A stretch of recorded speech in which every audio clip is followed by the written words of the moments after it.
क्या आप यकीन करेंगे कि लुई वुइटन, गुच्ची और डियोर जैसे लग्जरी ब्रांड्स, जिनके नाम ही रॉयल्टी की पहचान है, आज चीन में बहिष्कार का सामना कर रहे हैं। वो चीन जो कभी इन ब्रांड्स के लिए सबसे बड़ा बाजार था, अब इनके राजों का पर्दाफाश कर रहा है। लेकिन ऐसा क्या हुआ कि चमक दमक वाली इस दुनिया के पीछे छिपी सच्चाई को चीन ने बेनकाब करना शुरू कर दिया? इस वीडियो में हम जानेंगे कि कैसे एक वैश्विक आर्थिक जंग, सांस्कृतिक टकराव और राजनीतिक चालें मिलकर लग्जरी ब्रांड्स को घुटनों पर ला रही हैं।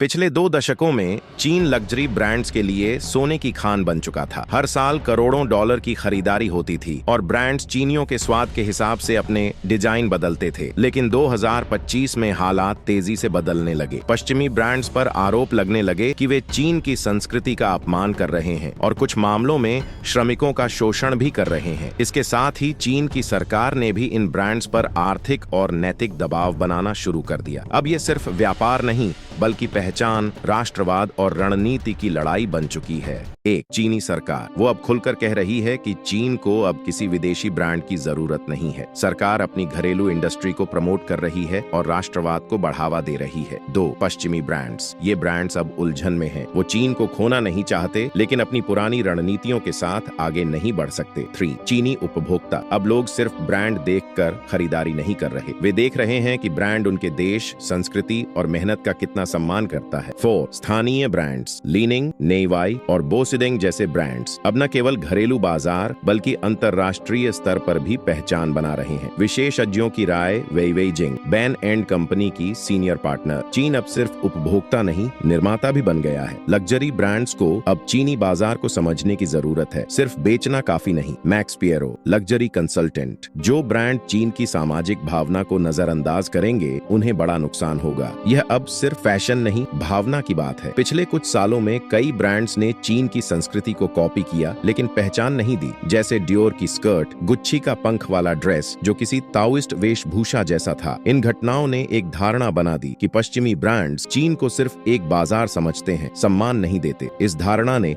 बहिष्कार की लहर खड़ी कर दी। पहली, संस्कृति का सम्मान, ब्रांड्स को स्थानीय डिजाइनरों के साथ काम करना होगा और सिर्फ प्रॉफिट नहीं, सम्मान की सोच लानी होगी। दूसरी, स्थानीयकरण, चीन के युवाओं को जोड़ने के लिए ब्रांड्स को चीन की भाषा, त्योहार और इतिहास को अपने ब्रांडिंग में शामिल करना होगा। 3 साझेदारी, घरेलू ब्रांड्स के साथ कोलैब करें जिससे एक नई हाइब्रिड पहचान बने। ग्लोबल, ये सिर्फ एक फैशन वॉर नहीं है, ये पहचान, आत्मसम्मान और सांस्कृतिक स्वतंत्रता की लड़ाई है। चीन दिखा रहा है कि सिर्फ सुंदर लेबल और बड़ा नाम अब काफी नहीं है। अगर ब्रांड्स भविष्य में टिके रहना चाहते हैं तो उन्हें समझना होगा उपभोक्ता सिर्फ ग्राहक नहीं, एक सोच और संस्कृति का हिस्सा होता है और यही सोच 2025 की सबसे बड़ी बाजार लड़ाई को आकार दे रही है।